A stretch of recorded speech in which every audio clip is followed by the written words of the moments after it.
Hello everyone, this is your friend from Naruto Audio Fanfics, and we are back once again with a brand new fanfic.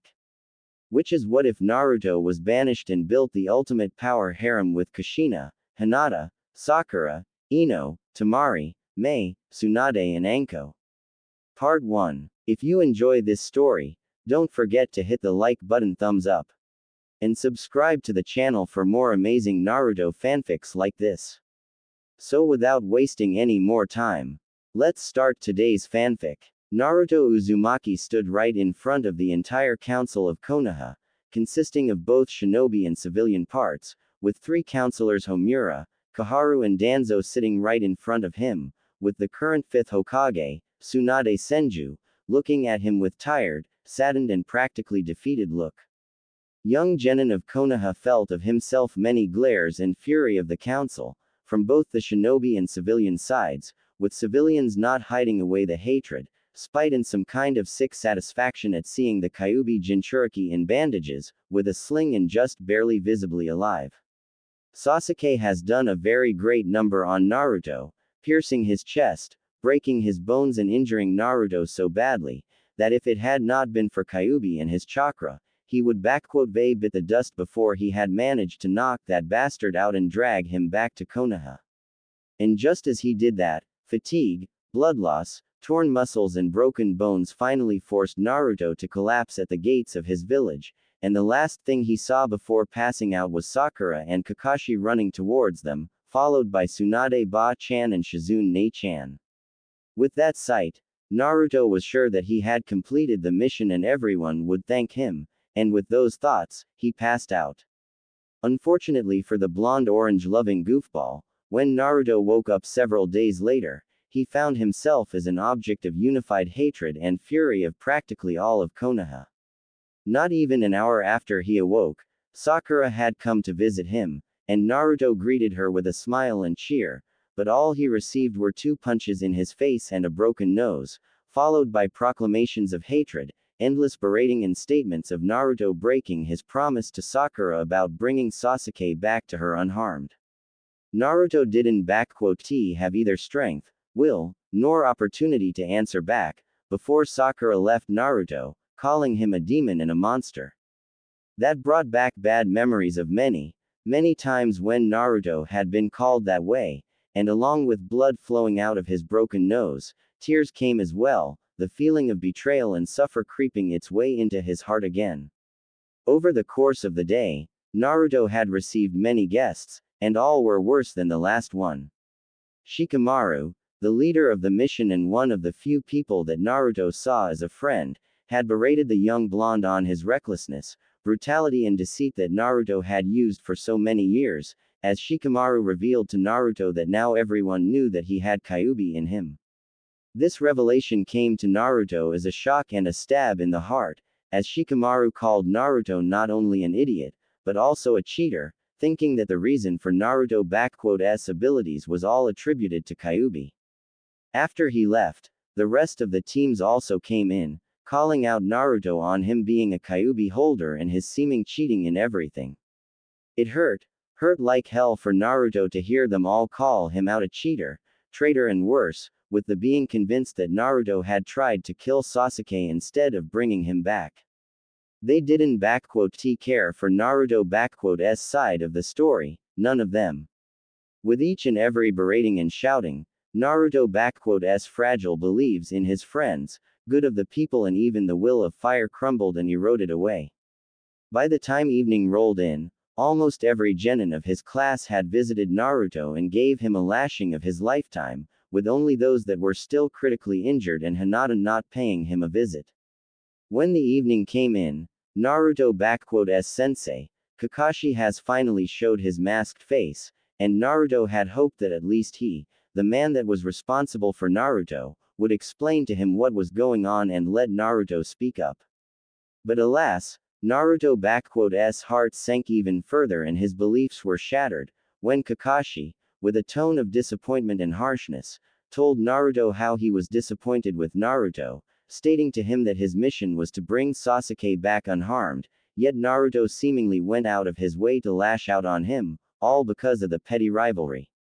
Naruto listened as this man whom he considered to be the closest thing to an older brother and even father was verbally destroying him, revealing to the young blonde the real colors of Hatake and his endless favoritism of Sasuke Uchiha. Kakashi ended his tirade about the importance of teamwork, how Naruto had went up against everything that he had taught him, and also against the teachings of Naruto's favorite Hokage, the fourth Hokage, with information that Naruto was no longer his student, nor was his secret protected as Konoha Council finally revealed it to everyone in the open. When the Cyclops had left Naruto, young blonde looked worse than ever, with a feeling of his soul being torn to shreds and his heart crushed to nothing. For the first time in years, Naruto had wished that he was dead. When the night rolled in, with Naruto hoping to at least lay down and sleep, he received the very last visitor Jiraiya, the pervy sage and a man that Naruto had admired almost as much as the third Hokage.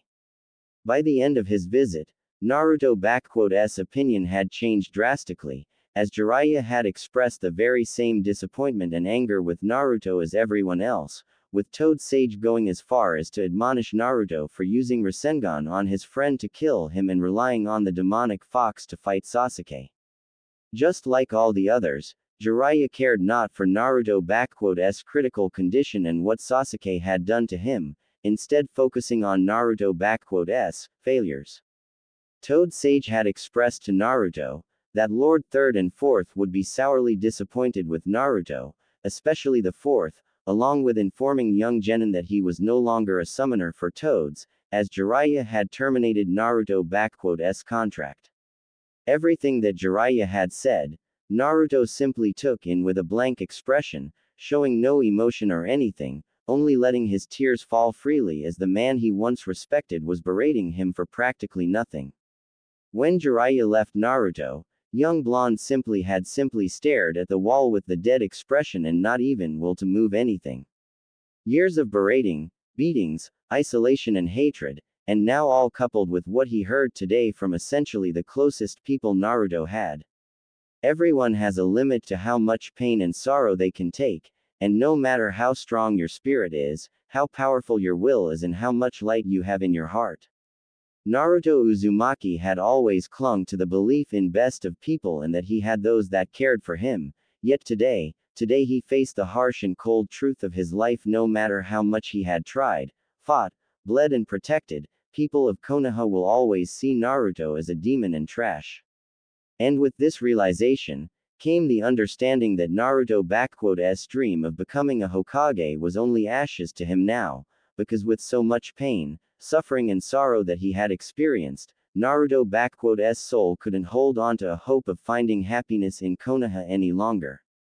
For the first time in his life, Naruto had let the long-quenched and restrained hatred for Konoha gain a hold of his heart. It was always there, festering and expanding, like a cancer, with every glare, every beating, berating, bias and more. Naruto had tried as hard as possible to quench it, but now, he accepted the simple fact that he had realized when he was a kid. He hated this place, he hated the Konohagakure and he hated its people for all they'd done to him. Naruto has had enough and the wall that held back his darkness finally crumbled, with the blonde accepting the cold and harsh reality as it is. The next morning Naruto was woken up from his dreamless sleep by Anbu and Shizune, informing him that he was summoned into the council chambers immediately. With the help of Shizune, Naruto was able to dress up and get to the place.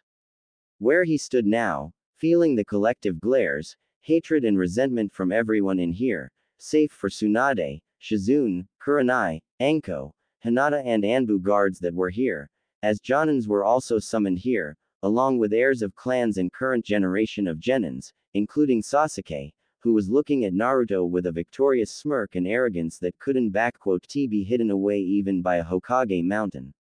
Out of everyone in the room, Kurenai and Anko Mitarashi were looking at the bandaged and battered boy with unhidden sadness and sympathy, with Kurenai, much to everyone's surprise, practically having tears in her eyes, while Anko was supporting her, while Tsunade simply allowed her tears to fall.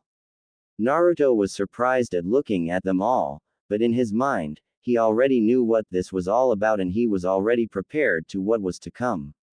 He has had enough of Konoha already and seen how rotten it is for him, so there was little to nothing that they could to surprise Naruto at this point. Genin Naruto Uzumaki, in light of your atrocious behavior towards Konoha, dishonorable actions in the field, attempted murder of clan heir and fellow shinobi of Konoha, Sasuke Uchiha, usage of A-rank Kinjutsu and endangerment of Hidden Leaf Village by releasing Kyuubi chakra, the Council of Konoha has found you guilty of all charges. You are hereby stripped of your status as a genin and a shinobi of Konohagakure no Sato. Your property, valuables and money are stripped of you in order to compensate the damage done by you to Uchiha-sama in this village. Koharu read the verdict, with Naruto gritting his teeth from anger at how all of them have stripped Naruto of all that he essentially had. In addition to that, the Council of Konoha has found your presence in this village and land of fire to be a danger to both the village and our country. Because of that, you are hereby banished from Konohagakure no Sato in the land of fire for life. Should you ever be found within the borders of Hai no Kuni, you shall be executed on sight as an enemy of the state and traitor to Konoha. You have 24 hours to leave Konoha and 1 week to leave the land of fire. Now, place your shinobi license and your headband before Lady Hokage. Naruto bangs of hair hidden away his eyes, but his entire frame was speaking of one thing, unbridled hatred and fury. The sick satisfaction of civilians, Shinobi Council smirks, the victorious looks of Sakura, Sasuke and counselors towards him, all and far more was making Naruto utterly furious, yet he contained it all in himself. This village has practically destroyed him, making sure to kill him since he was an infant and now it had achieved what it always strived for, while he was stupid and idealistic enough not to see it from the day one. Slowly, with a pain in his muscles and bones, Naruto made his way to Tsunade, who looked at him without hiding away her own pain and suffering. She had initially saw Naruto as small brother, but over a few months, her views on his changed, and Naruto became far more like a son she never had. Tsunade may never showed it, yet it made her heart warm when Naruto called her Ba-chan, occasionally even Aka-chan when she was particularly caring towards him. Not long after Tsunade had returned to Konoha and saw just how horribly Konoha has treated Naruto, she tried to her hardest to ease the hidden pain and anger that Naruto had in him, helping him however she and Shizune could. Restoration of Naruto apartment, good food supply, clean water, new and clean cloths and more. And now, this village has destroyed the young blonde and everything that was good in him for this place, and it hurt Tsunade. Hurt even worse when she had lost Dan and even Nawaki. As to her, Naruto was her son, and she was the one to fail him. As she was absent, tending to Naruto injuries, Council took this as a golden opportunity and used it to the fullest, doing its best to exile and destroy Naruto, take away everything that he had, all right under Tsunade's nose.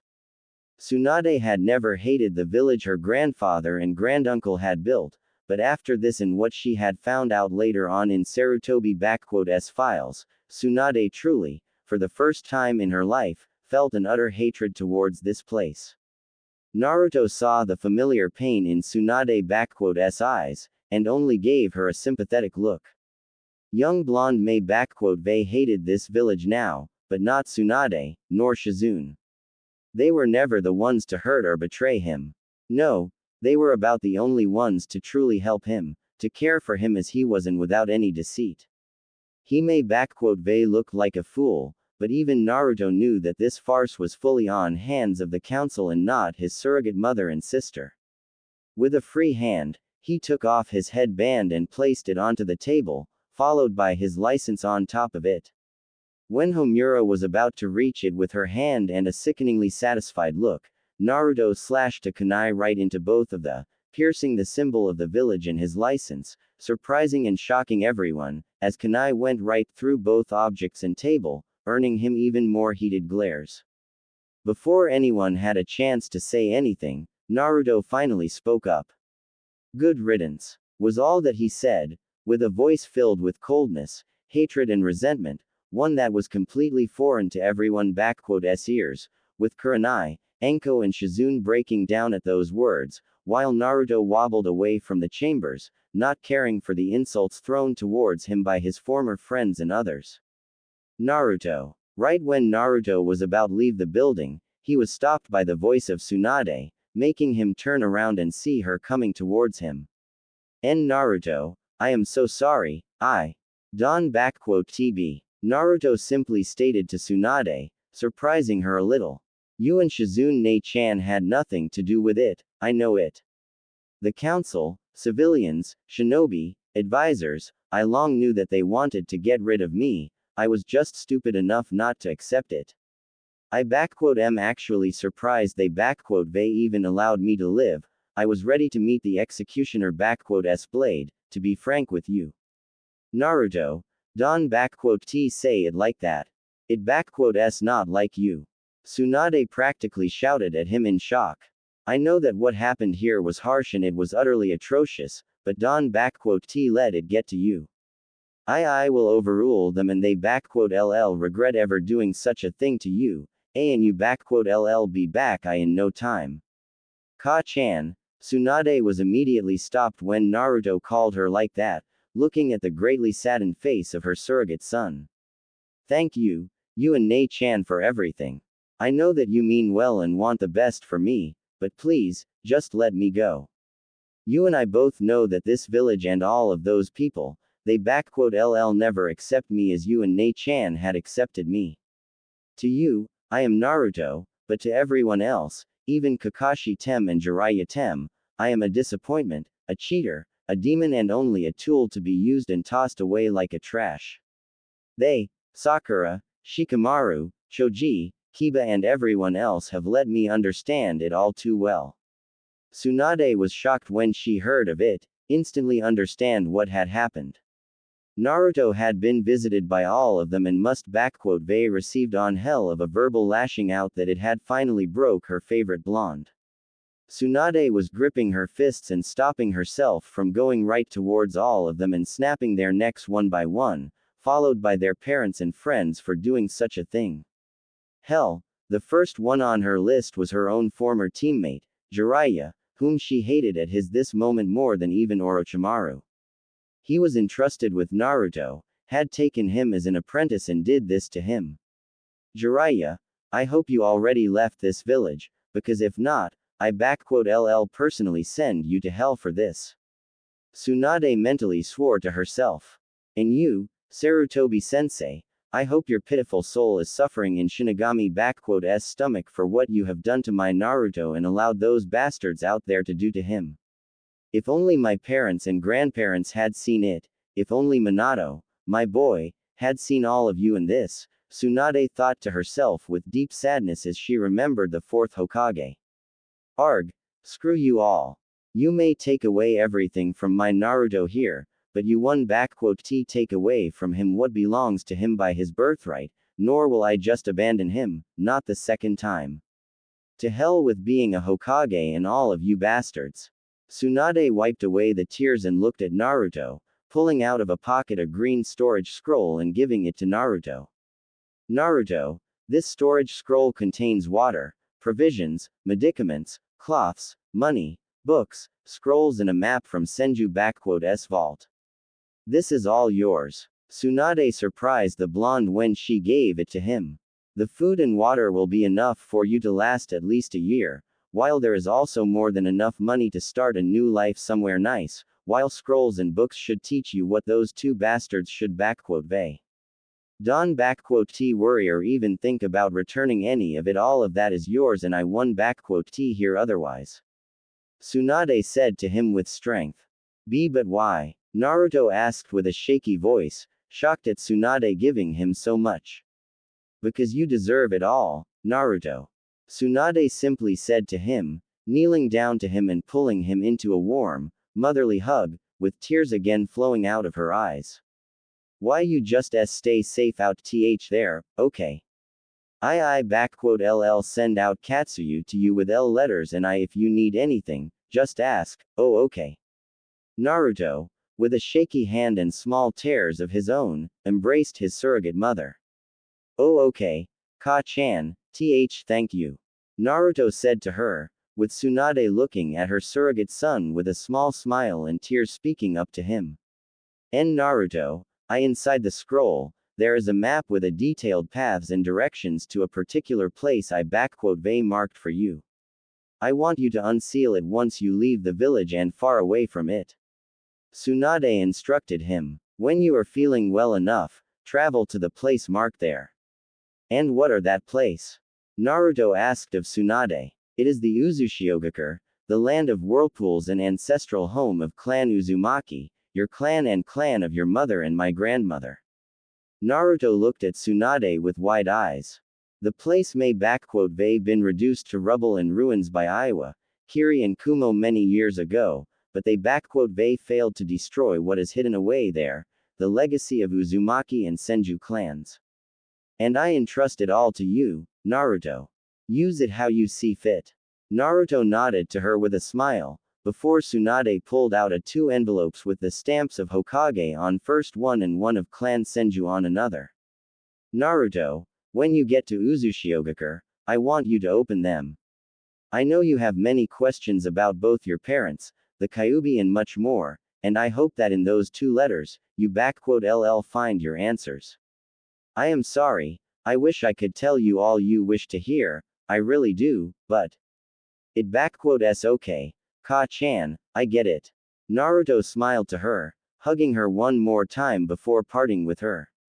I think I will be on my way now. I don't want to spend any more time here than I already have, and I don't want to give them all another chance at lashing out at me. Can you tell Shizune-chan goodbye for me? Of course, Gaki, I even send her to you from time to time with Katsuyu. Tsunade smiled to him. Take care of yourself, Naruto. I will, and, I am sorry, Ka-chan. Naruto said to Tsunade, surprising her.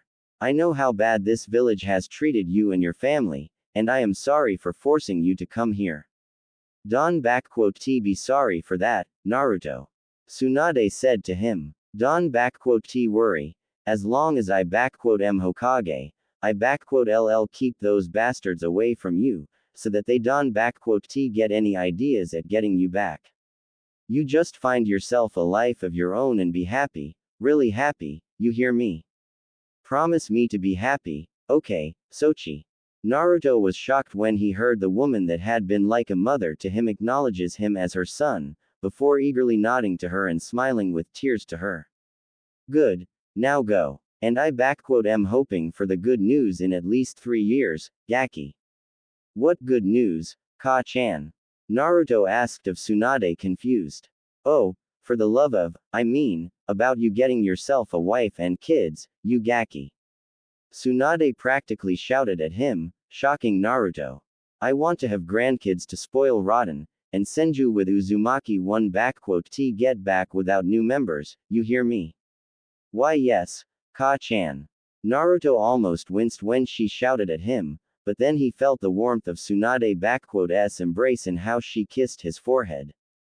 Goodbye, Naruto. Go, and live a happy life. Tsunade smiled to him, as Naruto parted away from her and exited the building.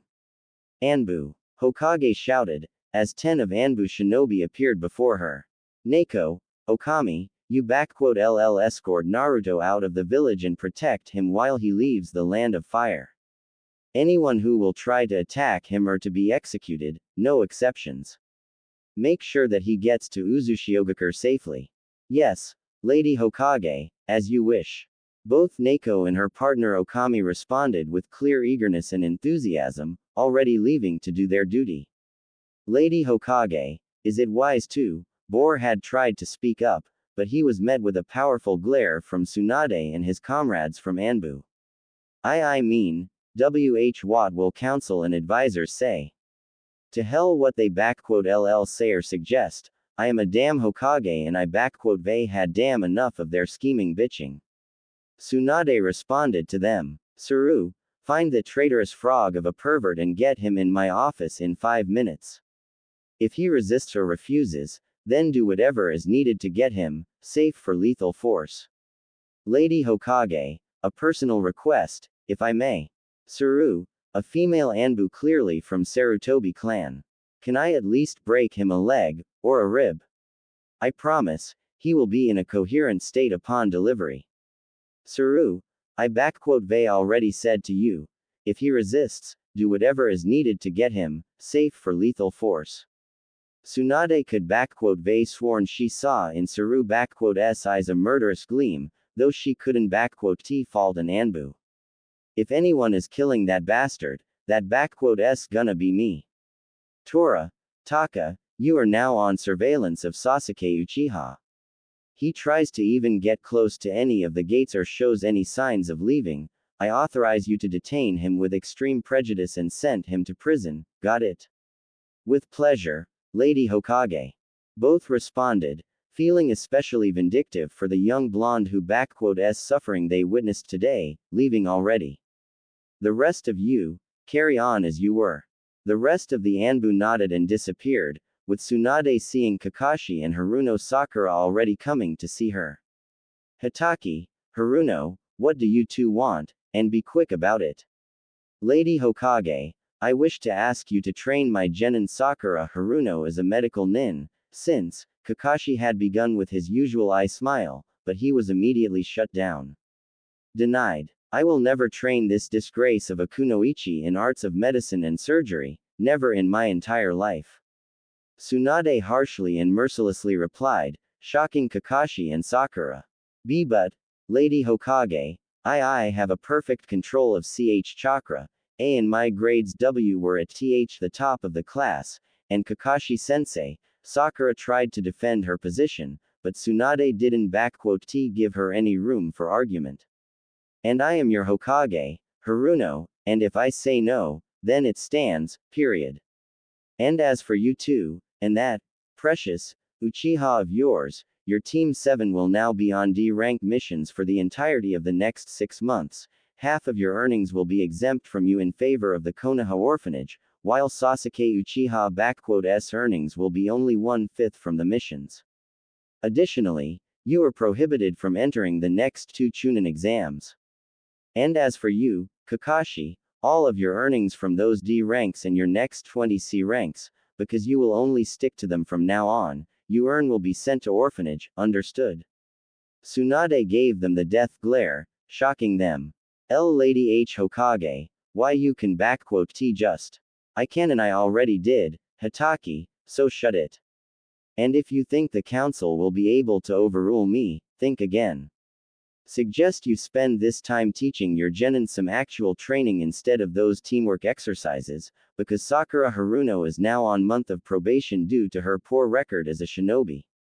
If within the said month she does not improve her skills, I personally boot her out of the shinobi program and deny any appellations about return. And until the probation is over, no other shinobi of any specialization will give her any training. The criteria for completion of the test I give you later, Hitaki, so you best get to work, because if she fails, then I will consider it as an evidence of your incompetence as a Jonin shinobi and there will be a suitable punishment for this for you. As for your favorite Uchiha, I be placing a special traitor mark upon him, so as to make sure that pathetic excuse for shinobi dosen escape again, and if he does, you know what will happen with him, Don you. Lady Tsunade, you are taking this too far. What could Vei caused my team to suffer such uncalled for punishments? Kakashi asked of Tsunade, genuinely shocked at hearing this, knowing full well just what a special traitor mark means in shinobi world. Your blatant bias, favoritism and also your inadequate work as Jonin, shinobi, and self-proclaimed best student of 4th Hokage, Hitaki. Had you really cared for Minato's teachings and followed him, you would Vei known by now, that you Vei sullied his memory and legacy in the worst possible way. Now, get out of my sight. Tsunade roared at them, making the two scatter away from her, while her thoughts were once again with her surrogate son. Take good care of yourself, Naruto. And I hope you are watching over him, Minato. I am very sorry I had failed you, and I hope you LL forgive me, my boy. Tsunade thought to herself, as she went towards her office, where she was greeted already by the sight of Saru literally tying up Jiraiya to the chair, while the Toad Sage was struggling to get out, but it wasn't easy with a broken leg and arm. Lady Hokage, as you have requested. Saru pointed at Jiraiya, with Tsunade nodding to the girl and letting her go. Hey, Tsunaheim, what s the big idea? If you were looking forward to spending some quality time with me, you should they just asked me. Jiraiya spoke up in an insulted, yet perverted way. Just tie me down and we LL. Jiraiya, I am tired of all those hints of yours. Now, what you are going to do is tell me everything you and our bastard of a teacher have done to Naruto, and Kami save you. If you try to sway your way around, I will make you wish you died, understand? Tsunade cracked her fists and was ready to make her former teammate suffer. Tease Tsunade. WHYD Don TUCC calm down and we just sit down in a bar, like we used to, and Tsunade S right leg connected with Jiraiya S broke one, and a single kick was enough to shatter the bone even further. Arg. Fine. Okay. I LL talk. I LL talk. Just Don T. Talk. And best pray to your toads I Don T kill you afterwards. Tsunade threatened him with full seriousness. 7 years later. Land of Waves. Land of Waves, once a destitute backwater country under the heel of a mighty tycoon, now is a prosperous trading nation, with ports and markets always bursting with dozens of merchants, businessmen and traders from all over the globe. In all of elemental nations, there is no better trading hub than this nation, no better place to buy something at the best price and quality. And to all of this land of waves and s people who are enjoying their golden age owe to Naruto Uzumaki, the unjustly banished shinobi of Konoha and a hero of wave.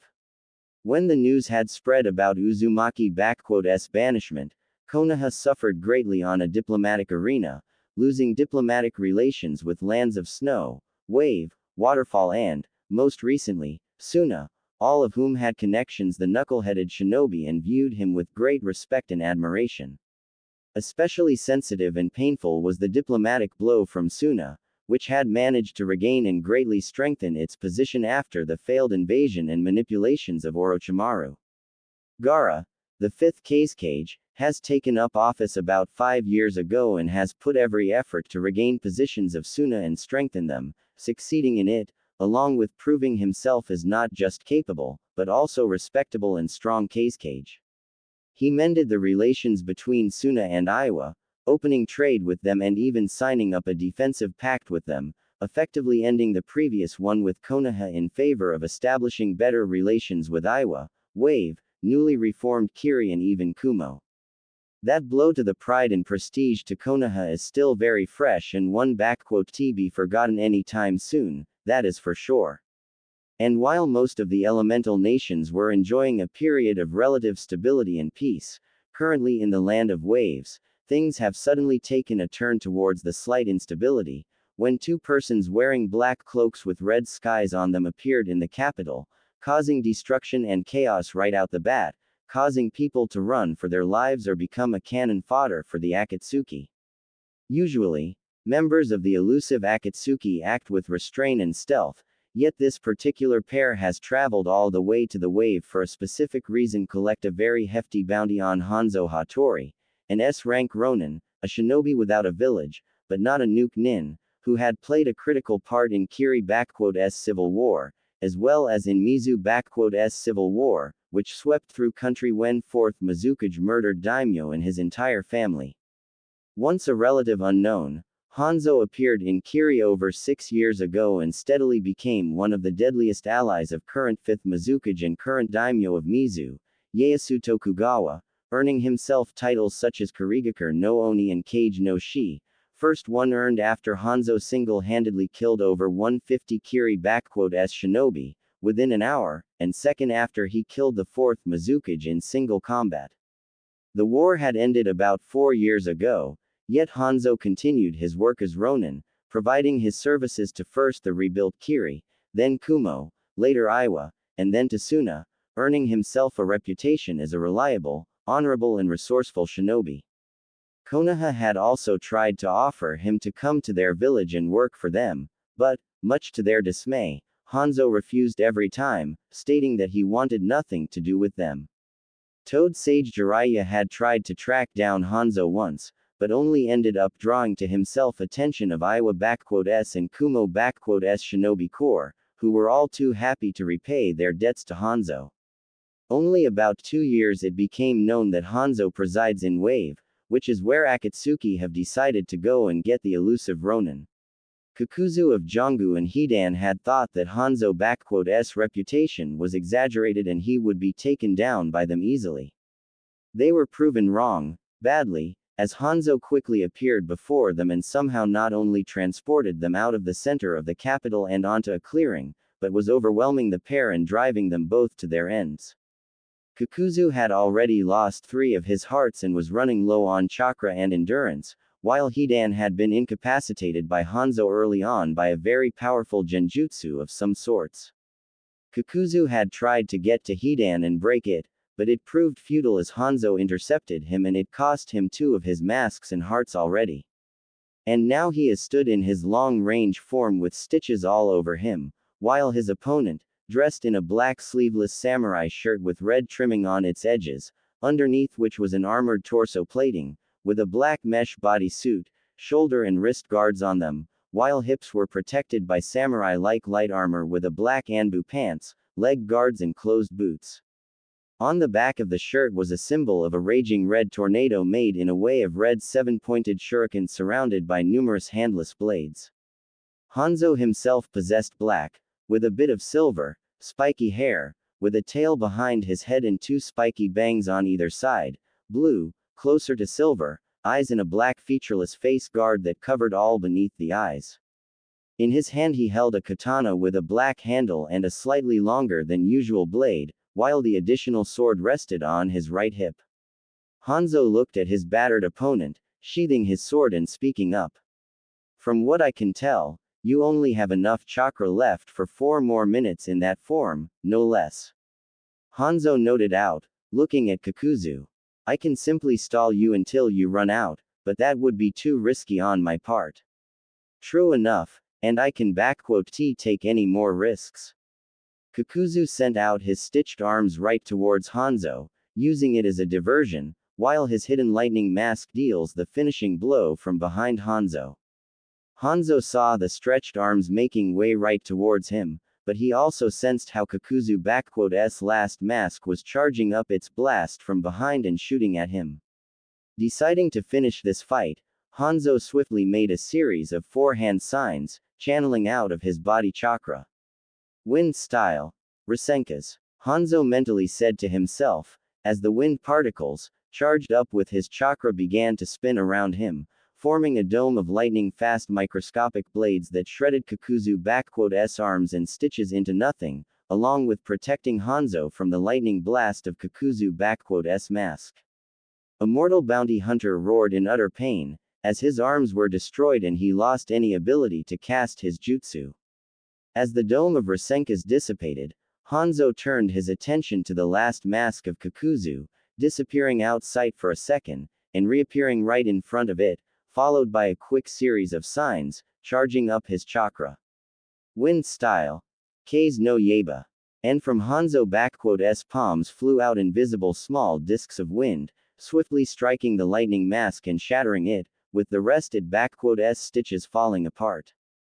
Hanzo turned his attention towards Kakuzu, who was already trying to escape from seemingly unbeatable opponent, literally running in the opposite direction from him.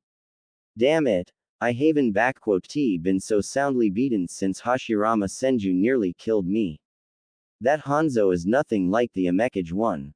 It like I was fighting Itachi Uchiha without Sharingan, but with Kisame's endless supply of chakra and speed of 4th Hokage, damn it. Kakuzu thought to himself, as he ran past his still entranced partner, leaving him to his fate. I need to inform the leader that we might have a serious problem with Kakuzu's train of thought had been stopped, when he suddenly saw Hanzo standing right in front of him, and charging what seemed like a spinning ball of pure chakra with fire coursing through it. Should Vei ran when you had the chance, bounty hunter. Fire style. Resentayu. Hanzo simply said, as threw the flaming ball of chakra at Kakuzu. Once the sphere had connected with Kakuzu, it immediately expanded around Kakuzu, engulfing him and burning away all that there was of him and everything there was in a radius of 2 meters, including grass, leaves, trees and even stones and ground, like a small miniature sun, in honor of which it was named. Once it had dissipated, Hanzo let out a sigh, seeing only the glass floor where once was Kakuzu and nothing more. One down, one more to go. Hanzo simply said to himself, moving towards Hidan, who still stood immobilized, with only his face giving away the twitches and microspasms, with his 3-bladed scythe laying down. Another one of Jashin fanatics, like I Haven T had enough of you in Mizu no Kuni. Hanzo, in a swift motion, grabs his left katana and easily, with the speed of a lightning, slashes Hidan's head off of him, breaking his genjutsu and letting the dismantled body fall onto the ground. What the shit piss did you do to me, you bitch? Hidan immediately shouted at Hanzo, seeing his head laying on the ground and his body near him. Do you know what I LL do to you when I get my hands on you, you? No, because you won have a chance. Hanzo took out of his shirt a black featureless scroll and opened it up, revealing a very accurate and strong sealing encryption on it, making a series of one-handed seals. Uzumaki's secret Fuinjutsu, demonic void prison. And as Hanzo said that, a black demonic hand reached out of the scroll and grabbed a hold of Hidan's head, pulling it inside of the scroll, with the symbol of Oni appearing in the center of a circle after the sealing was complete, before Hanzo closed the scroll and put a powerful protection seal upon it, so as to prevent its opening. Taking away the scroll, Hanzo let out a sigh that carried a bit of tiredness in it, as while it may been a relatively favorable fight on his part, it was still a tough one nonetheless, especially considering that those two were from the Akatsuki. He was counting himself lucky today that he faced off against Kakuzu and Hidan, who had long managed to establish themselves a fearsome reputation in Underworld and all across the elemental nations. It is always easier to fight off against the enemies that are famous, since their abilities are known at least in scarce details, and those two weren't the stealthiest lot, so Hanzo, knowing that he would eventually become a target of the Akatsuki, prepared himself for an occasion. Still, he was extremely lucky that they not only were among the weaker Akatsuki, but also underestimated him, badly.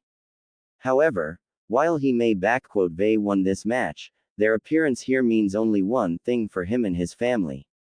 They're LLB others, and next time they LL probably send someone of a better skill, much better. Hanzo thought to himself, as he made a series of hand signs. Fire style. Ao Inden.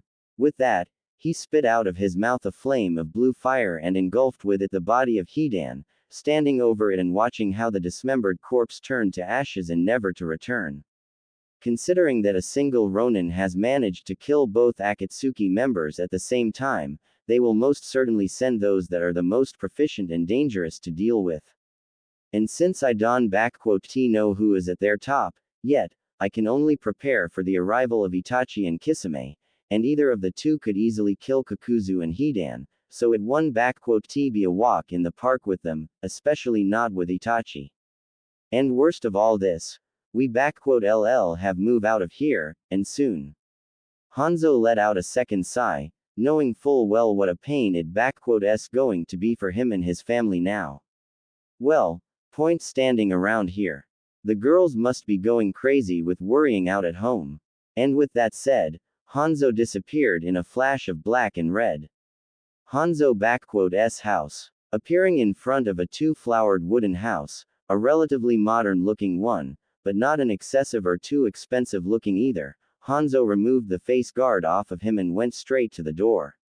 Opening it up, Hanzo was immediately greeted by the sight of two women, both looking ready for a fight, but immediately relaxing at seeing him.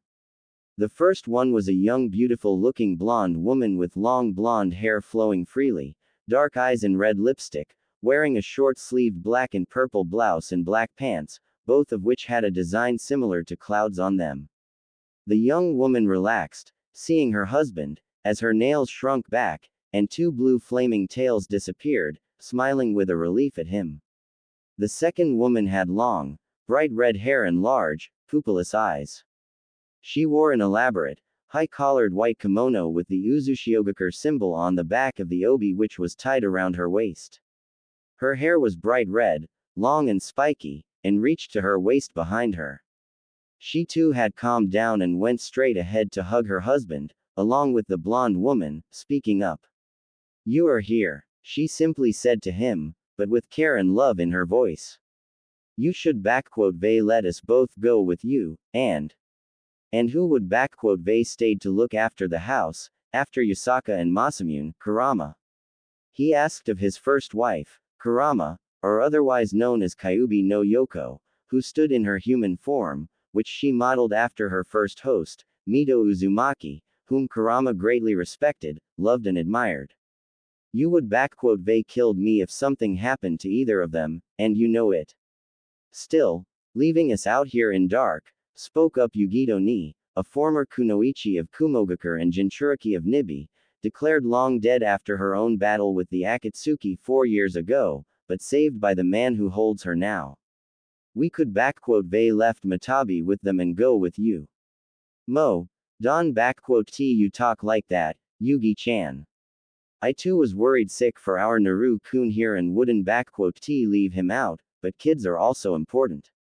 Came the voice of a young beautiful-looking woman with black and blue hair, wearing a sleeveless blue dress with a black pattern on it, showing off her figurine and tattooed legs and arms in pattern of stripes, with right eye of yellow and left of green, and with seeming tattoos of cat s whiskers, rushing towards her husband and hugging him. "Naru-kun, tell me, are those?" "Yes, Mata-chan, they are gone, and they won't hurt either of us here, nor our children," said Naruto Uzumaki, once a former shinobi of Konohagakure, a Jinchuriki of Kyubi and betrayed by the very people he swore to protect, now known to most of the world as Hanzo Hattori, husband to 2 Biju and another former Jinchuriki, father to 2 children and one of world s strongest and most dangerous shinobi. "And I won let them, never." Throughout 7 years of his life, Naruto has went through a lot of things, having grown, both in height and personality, maturing in the harshness of the outside world, gaining wisdom in life and knowledge of his ancestral clans, Uzumaki and Senju. He went through one hell of a journey before he got where he is right now, and his first stop on that journey was Uzushiogakure, the ruins of once mighty and proud hidden village of Uzumaki clan. At first glance, Naruto didn't believe he would gain anything there, but Tsunade was right, as she had left him instructions to him on how to get to one place that Uzumaki had preserved the most. The hidden temple of Sage of 6 Paths, where the most valuable and precious things that Uzumaki had kept, something that all nations in the world craved, yet only Naruto had access to the great Uzumaki library, housing hundreds and hundreds of scrolls, books about ninjutsu, taijutsu, genjutsu, kenjutsu, and the most valuable of them, fuinjutsu. The knowledge of over 10 generations of Uzumaki, Senju and even Utsutsuki Hagoromo himself was at Naruto's disposal. With a determination matched only by his desire to learn, to grow stronger and surpass what he once was, Naruto took to all of it like a fish to water. While for the most people it would take 100 years to learn what Naruto had learned, for him it was only a couple of years, with his shadow clones, natural talent to learning things, Uzumaki blood and Kurama-s help, who, despite Naruto-s initial disbelief, was not just friendly with him, but also very much interested and adoring of him, caring for the blonde very much. The reasons to that, along with a great number of revelations about Konoha, his past and his time in Konoha came only later, practically at the end of his stay in Uzushiogakure, and they had only cemented what Naruto had made himself into, transforming a blonde, loud-mouthed idiot into a true definition of shinobi, with knowledge and legacy of his clans in him. When he had left Uzu for the world, Naruto was far smarter and more mature than before. Knowing that as a Jinchuriki he would be prime target not only for Akatsuki, but also to other villages, Naruto changed his looks, getting rid of his whisker marks completely, changing his hairstyle and color, cloths and even personality, creating who would eventually be known as Hanzo Hattori, a ronin that helped put an end to chaos in Mizu no Kuni, earned a reputation of one of the most feared shinobi on the continent and more.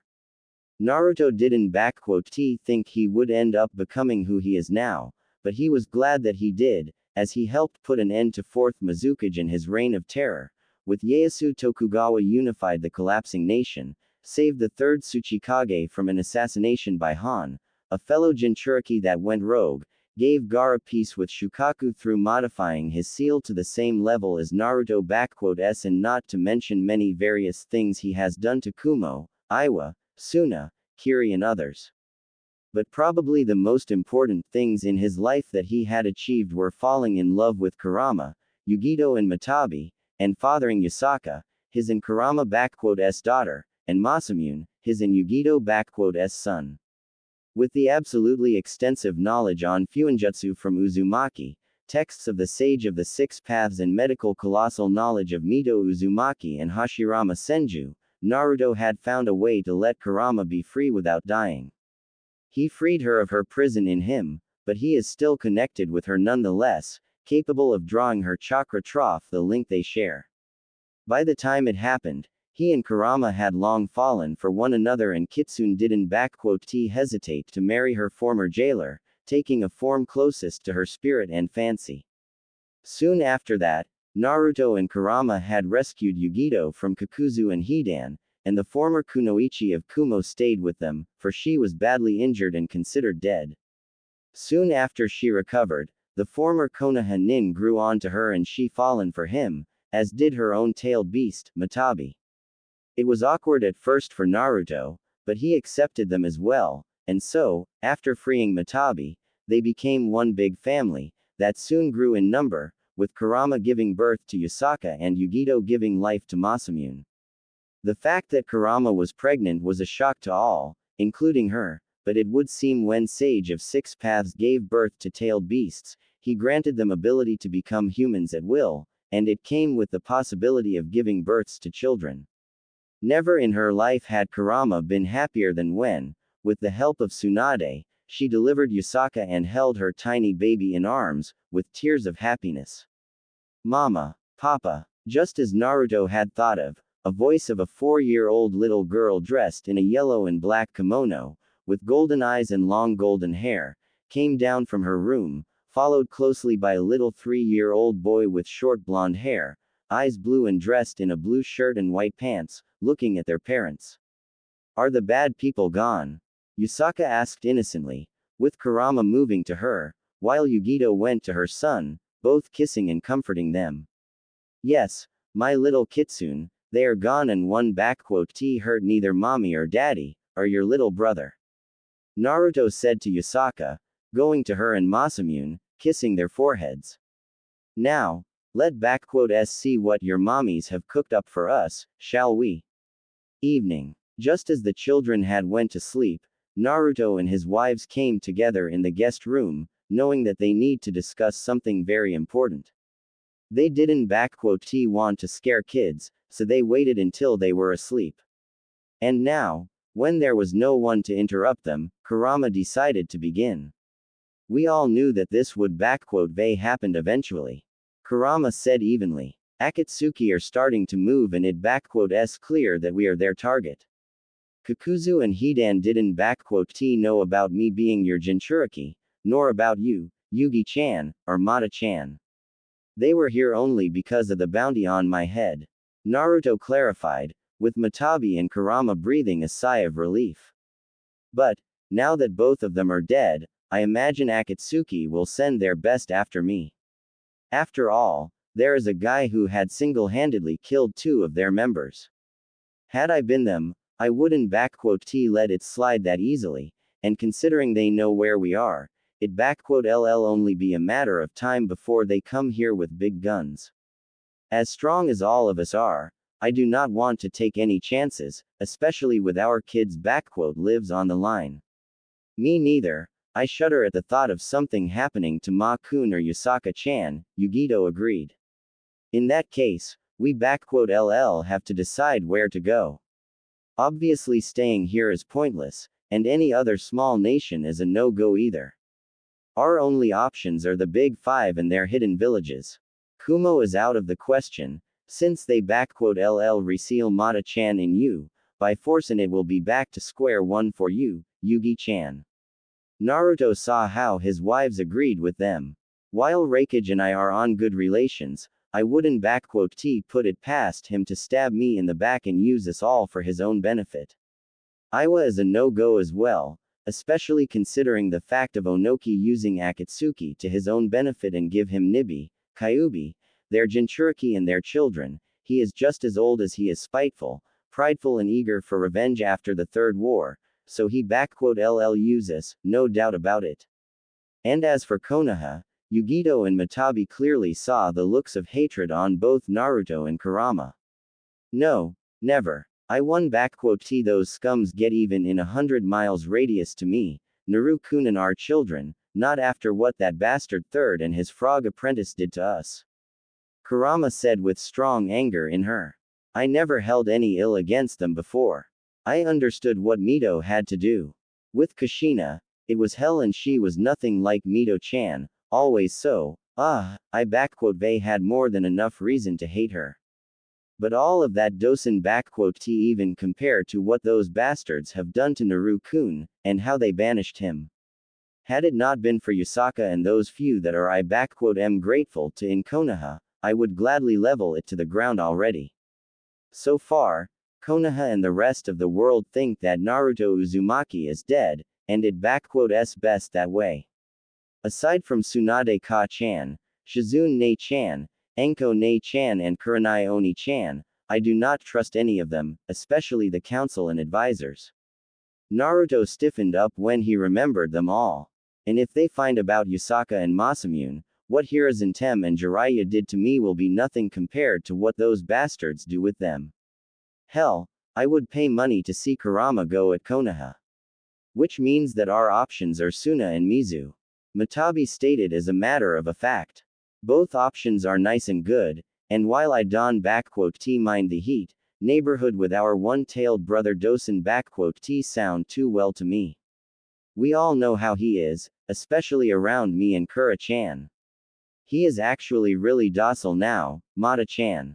Gaara even says that Shukaku is like, stoned. Naruto found the right word.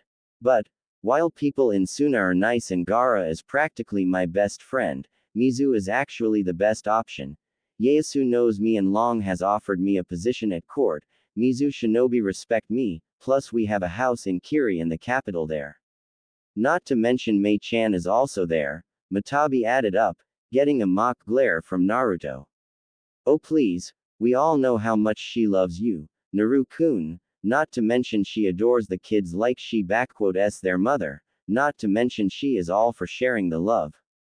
You are just determined to get her on board with this, Eren tu, Mata-chan. Naruto rhetorically asked of her, knowing the answer not only from her, but also from Kurama and Yugito. Alright, we LL first settle things with Tazuna, talk to kids and, suddenly, out of the blue, Naruto stiffened up and immediately darted to his swords and face guard, putting it on and his armor in matter of seconds. Someone unknown is approaching the house right now. Kura, once I leave, activate barrier, Yugi and Mata, kids are on you. I LL be back fast. Naruto said to them, putting on his game face and teleporting out of the house in a black and red flash. Front of Naruto S house. Flashing back in the world under the shadow of the trees, Naruto scowled, looking at the intruders. In the last 7 years, he has faced off against tailed beasts Jinchuriki, armies of samurais, shinobi of every rank and many numbers, Kage and more. Naruto had survived and prevailed through all and more, but this is the first time that he was actually surprised the very gall of the intruders. Coming right in front of his house, thinking like they have the right, well, looks like it s time for Hanzo Hattori to teach certain someone s a lesson in humility.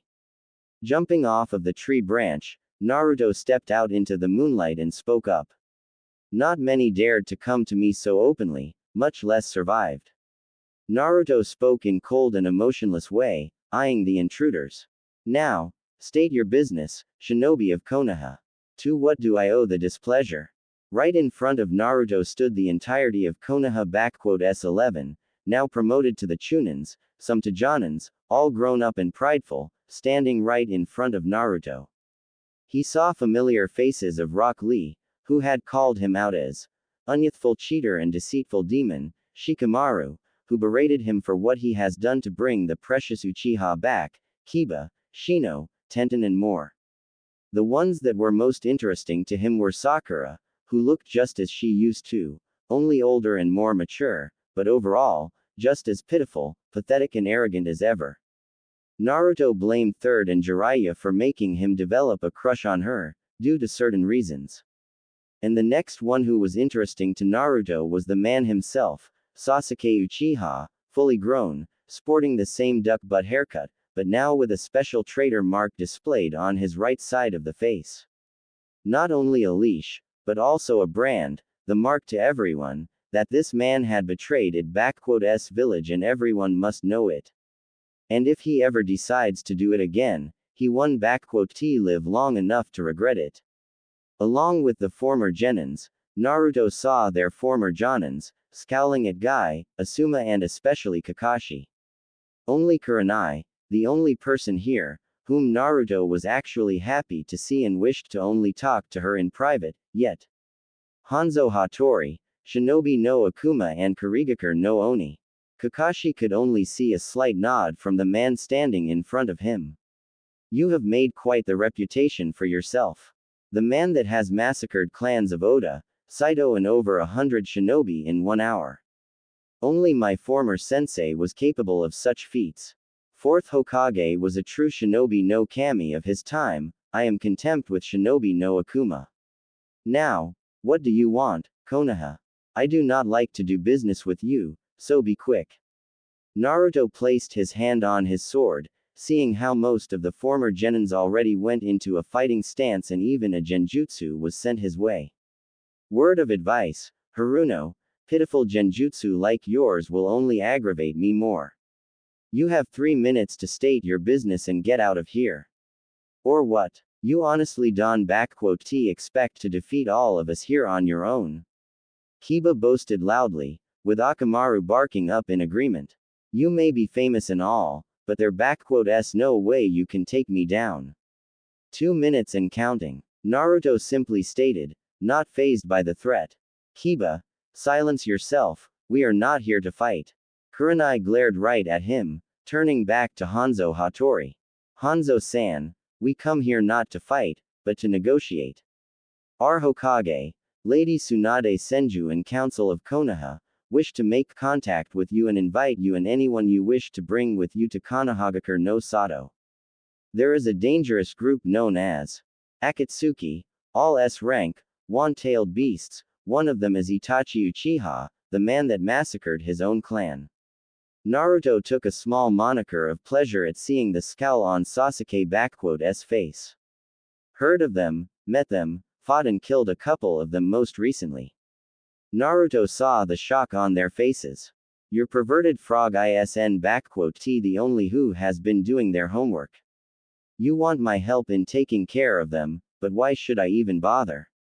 As far as I know, your Jinchuriki has long died, so, technically, you are in no danger. That is where you are wrong, Hanzo-san. Naruto heard a new voice, and saw how through the crowd of genins stepped a red-haired woman with violet eyes, dressed in a Jonin uniform and with an Uzumaki family sword on her hip. Out of sheer sight of her, Naruto scowls and barely restrains himself. My name is Kushina Uzumaki, and my son, Menma Namikaze, is the Jinchuriki of Kyuubi, and ask of you to help me protect him. Spoke up Kushina Uzumaki, the woman that had given birth to Naruto and abandoned him in favor of his twin brother, Menma Namikaze.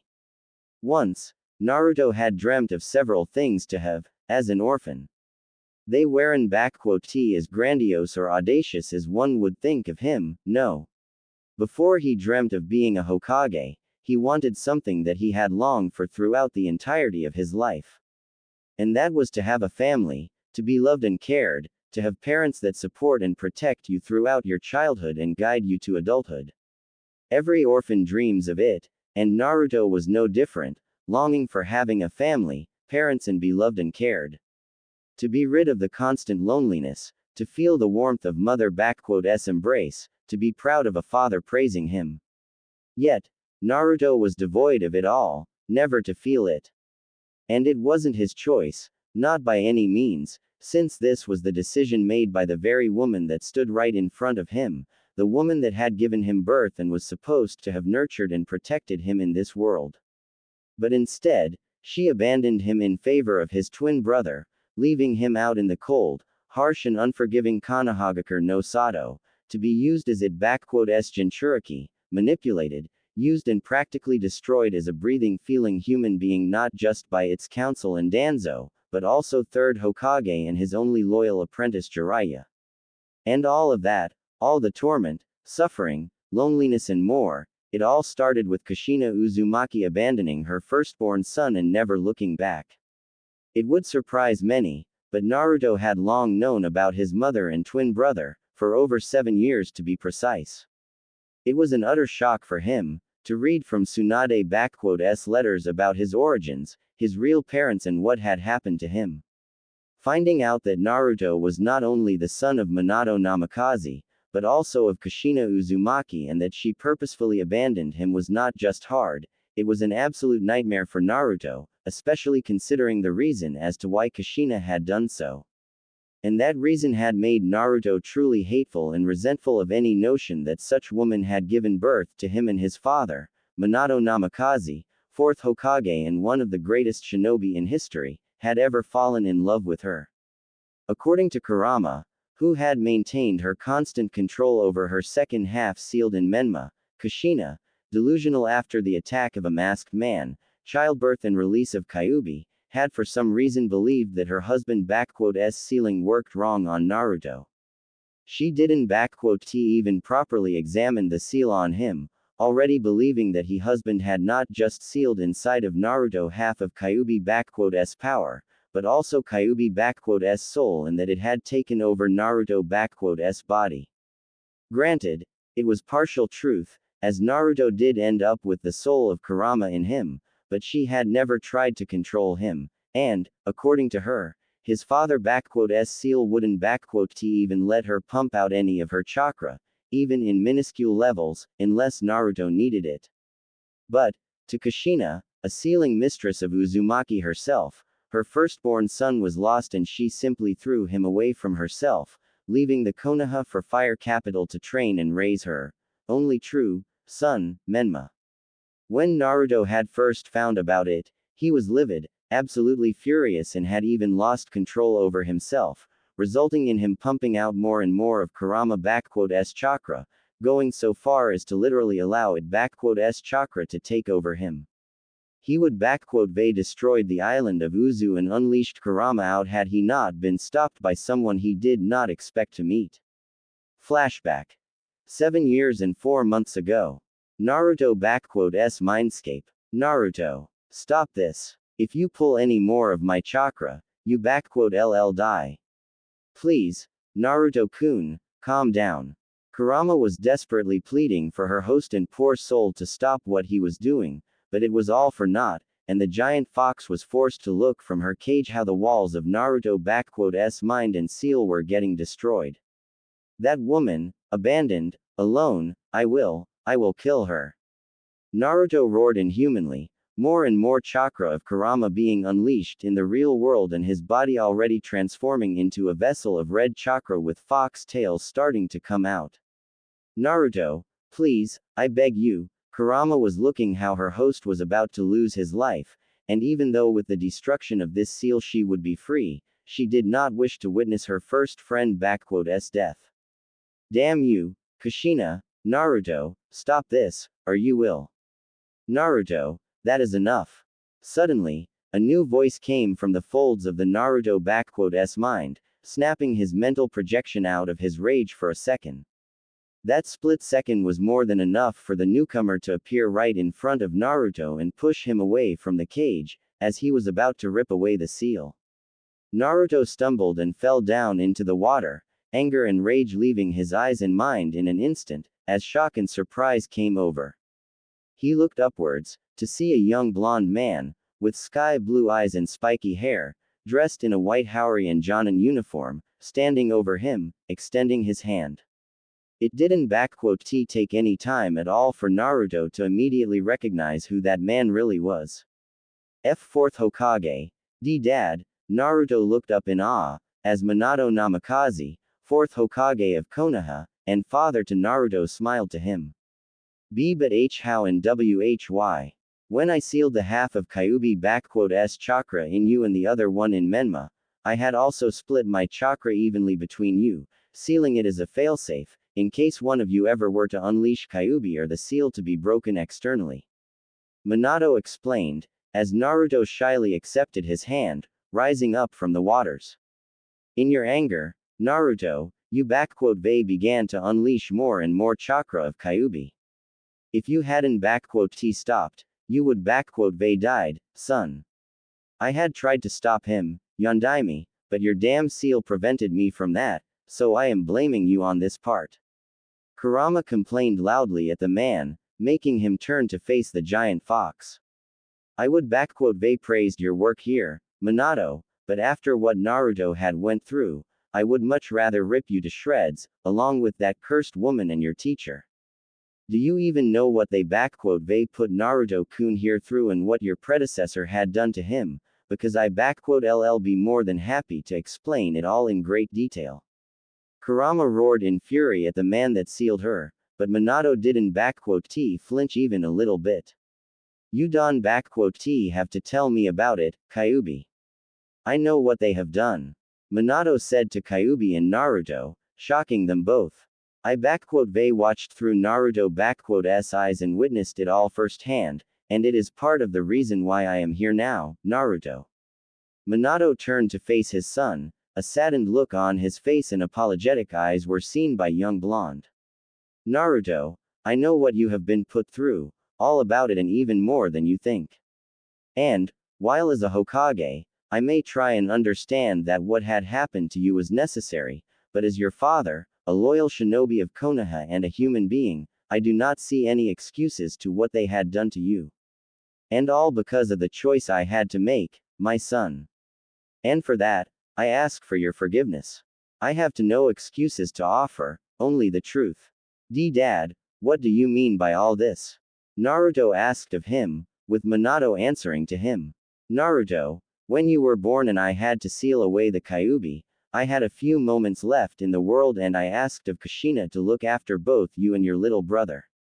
I also had wished for Hiruzen to inform my mother about you and your brother, so that she may help raise you, but right after I had passed away, your mother had decided to abandon you, convinced in her grief, sorrow and delusions that Kyuubi here had taken over your body and that my sealing didn't work properly, has decided to leave you in Konoha. Minato told his son with sorrow and great deal of disappointment in his voice. The woman I had loved for all my life, who had made me the happiest man in the world, I had known Kushina feared Kyuubi greatly, hated it so much that it clouded her judgment at times, but to go so far as something even I couldn't see happening, nor can I forgive her for doing such a thing. Not for abandoning you, nor for how she had turned the village against you. Turned the village against me. Naruto was confused. Before she left, Kushina had informed clan heads and council of Konoha that Kyuubi has taken over your body and you were no longer her son. Minato saw the utter horror and shock on his son's face. Sandame and several others didn't believe her, but it was enough for the others, and with that, Kushina turned the entire village against you. She even offered a reward for avenging your death at the hands of Kyuubi monster. Naruto simply stood there, frozen in one place and unable to do anything but think about it. His own mother, not only had she abandoned him, but she went as far as to persuade the entirety of his village to start hunting him down. She even offered to pay money for killing her very own blood and son. It now explained to Naruto why the entirety of Konoha had not just hated him, but also hurt him so much, why there were the beatings, fox hunts and more. Now it made sense to him, and it only made Naruto hate his mother even more than before. Kurama saw how her favorite blonde was starting to slip into more of anger again, her eyes looking at him with great sadness and sympathy, before she spoke up. So, Yondaime, and how would you know all of that? I remember that little meeting well, but how did you know about it? Kurama asked an obvious question. Kyuubi, I thought out of all the Biju you were the most intelligent and intellectual, or were Mito Uzumaki*s notes wrong? Minato smirked a little, when he saw Kyuubi's look of surprise. Just like you, I had been watching over both of my sons and I know what had been happening, since Naruto was on that council meeting with Menma in hands of Kushina. I merely stayed away from your sight, which I have to admit, wasn't all that easy. Kurama simply huffed and turned away theatrically, while Minato turned back to speak to his son. Naruto, I know how angry you have every right to be furious. However, I want you to forget about it, to let it go. What? How can you ask of me to do such a thing, Dad? Konoha, all of my friends, you saw how badly they treated me, how they just spit on me and hurt me, and you want me to let it all go. Do you even know what it's like to? Naruto ranted at his father, who had interrupted him. I know how you feel, because I myself have been in your shoes, son. Naruto immediately stopped, looking with shock at his father. I know how you feel and what it feels like, to be left by your mother, abandoned by those that should be protecting you. Believe me, Naruto, I know how it feels like, because I had went through it myself when I was your age, when I found who my parents really were. Why you mean? Wait, why you said that? Why your mother had sent me here and the letter? Naruto had finally put the dots together. Ba-chan. Yeah, my mother, Tsunade Senju, had also abandoned me when I was an infant. Minato confirmed what Tsunade had written to Naruto. Not long after my father's death, she left me in the orphanage and disappeared.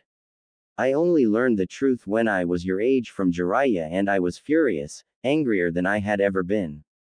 I had tracked her down and confronted her about it, but in my rage and anger I did not even realize that in my obsessive pursuit for answers, I had cost my teammates, my best friends, their lives on the mission. It opened up my eyes and revealed to me a simple truth. Rage and anger over the past will not save you, but destroy you and all that you hold dear today. I had to let go of the anger, and while it had taken a long time, my mother and I had reconciled and I forgave her. Why are you telling me this, Dad? Do you want me to what? Go back to Konoha and forget all those accusations and bad things that had happened to me? To be the same happy-go-lucky doby they all see me as? I have been banished, and if I return, I am a dead man walking then. Naruto shouted at him, with Minato taking it all in. No, Naruto, I am not asking you of that. What Konoha, Sandaime, Jiraiya, Kushina and all of the other have done to you is something I doubt even Sage of Six Paths could forgive. Minato shook his head. I do not ask you to forget it all and forgive them, no. All I am asking of you is to let go of this hatred that is inside of you, quell down your fury and move on with your life. What happened to you was wrong and atrocious, true, but let it not change who you really are and what you want to become.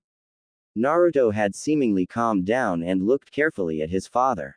I had once hoped that either you or Menma would become Hokage, but after all that I've seen through your eyes and what had happened, I realize that this hope is beyond me now. However, what my real desire and wish was is for my son to find his own way in life, to build his own life, free of chains of anger and rage, to be happy with those closest to him and not let his past control him. That is what I ask of you, Naruto. Build your own life, but do not let the anger pave your way. Leave behind Konoha and all the nightmares it inflicted upon you, and walk towards the brighter future with no strings attached. My mother had entrusted you with the legacies of both Uzumaki and Senju, and I know that you put it to great use. So, can you do this for me, to live a life free of anger on Konoha? Naruto had listened to his father well and contemplated all that he had heard from him. And, as much as he had wanted to disagree with him because of his fury, his father was right. Leading a life in rage and anger would only result in Naruto becoming someone like Sasuke, an avenger and traitor, a person that cares nothing for the others and even his own life. And Naruto has already seen what revenge and obsession with anger has done to people, him being one of the victims of that kind of people. If he were to slip into the same kind of abyss, he would only become just like the lot of them, the same as the people he despises the most. No, Naruto didn't want that, never in his life. His mother and village may they hurt him and nearly destroyed him, but he wasn't going to become just like them, never. He would build his own life, the life away unattached to Konoha and its corruption, he rise above it and be better than Sasuke, Jiraiya and the rest of them. If it comes the time when Konoha comes to confront him, he face them and show them that he is a far better person than the rest of them, and a much greater shinobi than all of them. He will build his own shinobi path, his true shinobi way of life and prove to the world that he, Naruto Uzumaki, is not a demon, obsessed with revenge and anger, but a man and shinobi of true value and ideals. Smiling and finally letting go of his anger, Naruto looked up to his father and spoke up. I will, Dad. I do that. Naruto smiled to him, with Minato smiling back. You just wait. I build my own life and I become the best shinobi out there, one that you can be proud to call your son, Dadbao. Naruto shouted in his usual way, before shutting himself up, while Minato chuckled a little bit at this. I believe you, Naruto. And I have faith in you. Minato said truthfully to Naruto, embracing his son in a fatherly hug. And I am already proud of you, more proud than I could ever be. I be looking after you, Naruto. Minato began to dissipate, drawing Naruto to tears and shock. Don't worry, since the seal hasn't been broken, and you haven't unleashed the eight-tailed, I will remain in here for a time being, in case the fuzzball decides to try anything funny. Oi, who do you call a fuzzball? I am an intelligent and culturally attuned kitsune, you blonde monkey. Kurama shouted in indignation. Your great-grandparents were often at awe at how intellectual I am, especially that great-grandfather of yours. He even had asked me for help with that gambling of his. Hey, I believe you.